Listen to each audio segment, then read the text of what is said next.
बहुत समय पहले की बात है। एक राजा ने अपने दीवान सूरज सिंह के कार्य से खुश होकर बहुत सारा खजाना दिया।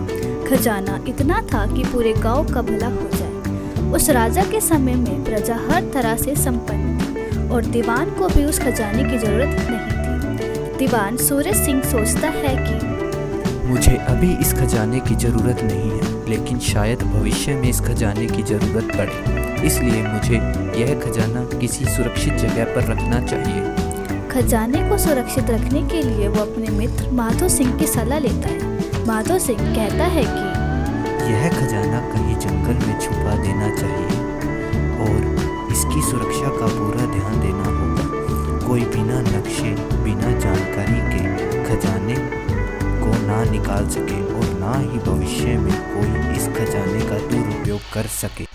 माधो सिंह की बात सुनकर सूरज सिंह कहता है, ये तो तुम बिल्कुल ठीक कह रहे हो। ये खजाना बहुत ज़्यादा है। हमारे दोनों परिवार को अगर ज़रूरत पड़े तो यह बहुत उपयोगी होगा, इसलिए हम दोनों इस खजाने की सुरक्षा करते हैं।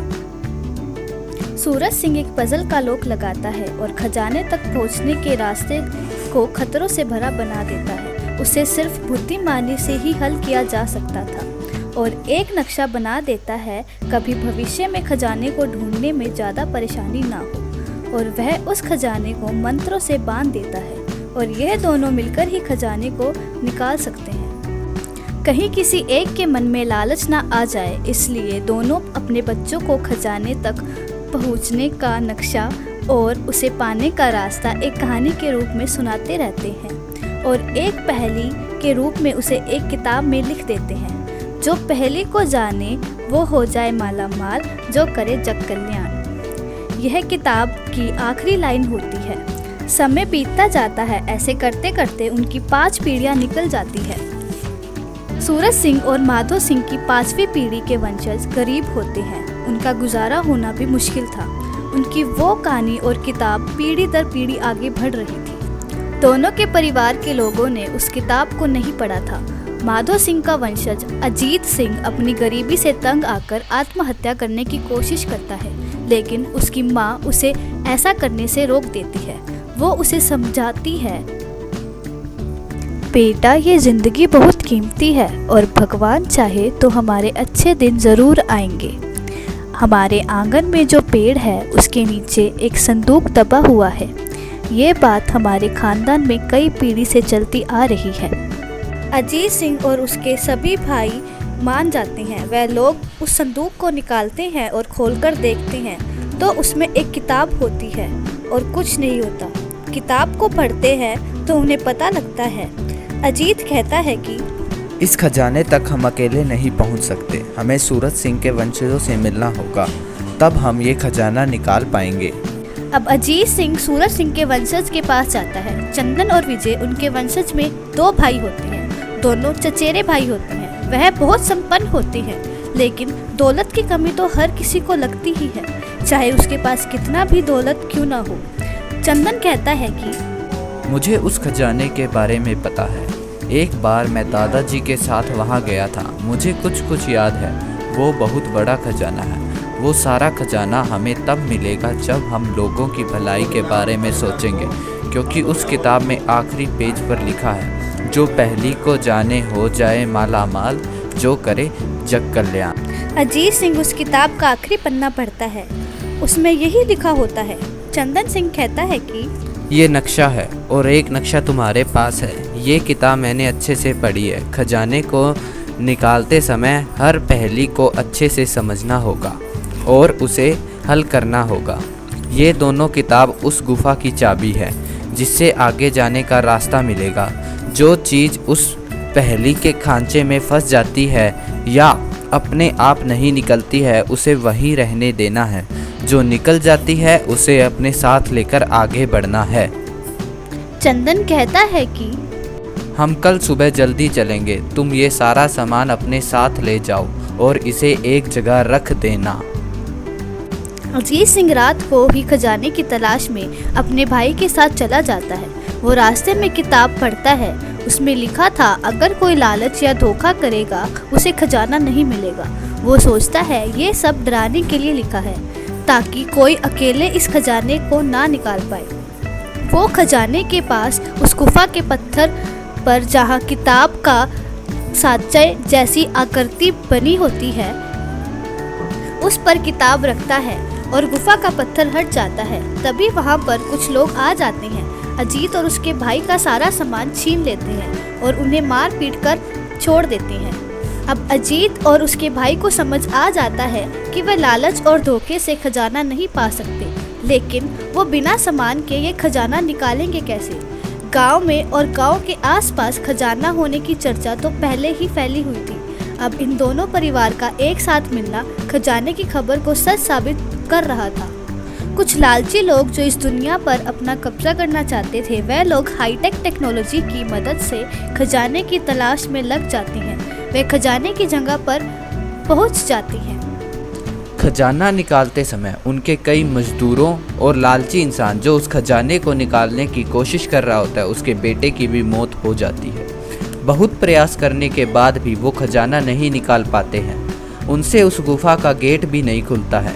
गुफा को तोड़ने में उन सबकी मौत हो जाती है, क्योंकि कभी तो बहुत सारे सांप आ जाते हैं तो कभी बड़े पत्थर की बारिश हो जाती है, जिस कारण उनकी जान चली जाती है।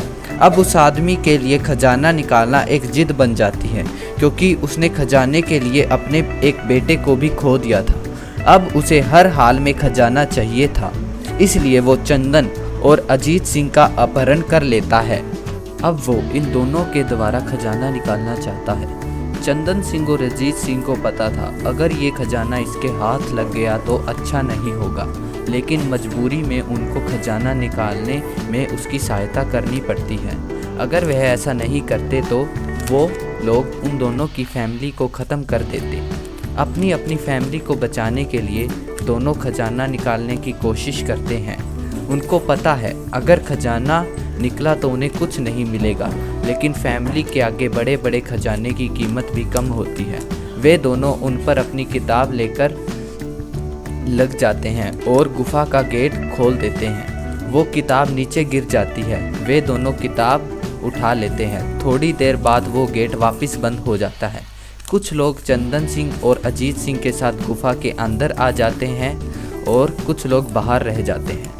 अंदर बहुत सारे सांप होते हैं। ये सब देखकर वे डर जाते हैं। वे सोचते हैं अब आगे कैसे बढ़ा जाए और फिर किताब पढ़ते हैं जिसमें लिखा था रोशनी हो तो रास्ता दिखे, लेकिन टॉर्च जली तो सांप दिखाई देते हैं। अजीत सिंह आसपास ध्यान से देखता है। उसे किताब के सांचा दिखाई देता है। वो चंदन सिंह को बताता है चंदन उसमें किताब रखनी है। वो दोनों उसमें किताब रखते हैं। उसमें किताब फिट हो जाती है, लेकिन अभी भी उसमें जगह थी तो अजीत सिंह अपनी भी किताब उसमें रख देता है, जिससे सांप नीचे गिर जाते हैं और रास्ता दिखाई देने लगता है और वे लोग आगे बढ़ते हैं। आगे शतरंज का खेल होता है। जो व्यक्ति जिस खाने में खड़ा होता है उसे वैसी ही चाल चलनी होती है। ये खाने बदलते रहते हैं और एक जगह ज़्यादा देर तक खड़े भी नहीं हो सकते, इसलिए वे दोनों अपने खाने पर खड़े हो जाते हैं। और कई व्यक्ति को ये समझ नहीं आता है तो वो सांपों के पास नीचे गिर जाते हैं। चंदन घोड़े की चाल चलता है और अजीत ऊँट की। जल्दी जल्दी ये दोनों आखिरी पड़ाव पर पहुंच जाते हैं। जैसे ही चंदन घोड़े वाली जगह पर कूदता है, एक गोला चक्कर ऊपर से नीचे आकर गिरता है और फिर अजीत आता है तो दो मटके बाहर निकलते हैं। एक मटके में खजाना होता है तो दूसरे मटके में सिर्फ एक सिक्का होता है। वो आदमी सोचता है दोनों में खजाना है, लेकिन एक मटके में सिर्फ एक सिक्का देखता है तो उसे पछतावा होता है। उसने थोड़े से खजाने के लिए अपने बेटे का बलिदान दे दिया।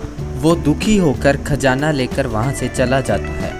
चंदन और अजीत भी सोचते हैं खजाना तो बहुत सारा बताते थे, पर ये तो थोड़ा सा है, इससे लोगों का भला कैसे होगा। इतने में तो इंसान खुद की समस्या ही हल नहीं कर पाएगा। लेकिन फिर एक मटके में एक ही सिक्का क्यों है। जब सोचना शुरू करते हैं तो खजाना एक ही मटके में था तो दूसरा मटका क्यों रखा। चंदन और अजीत सोचते हैं कुछ तो है जिसे हम समझ नहीं पा रहे हैं। वे लोग गोल चक्कर को ध्यान से देखते हैं उन्हें मटका और एक सिक्के का रहस्य समझ में आ जाता है। उस गोल चक्कर पर सिक्के की आकृति थी जहाँ सिक्का रखना था। जहाँ से वो खजाने का मटका निकला था वहाँ पर खाली मटका रखना था।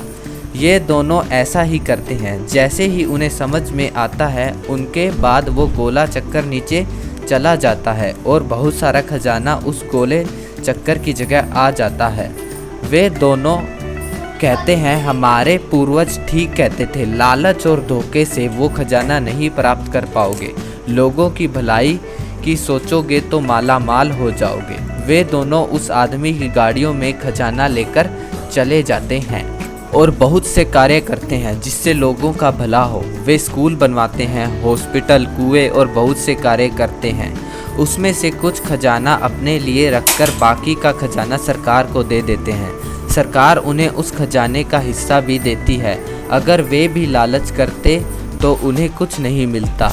जग कल्याण में ही सबका कल्याण है।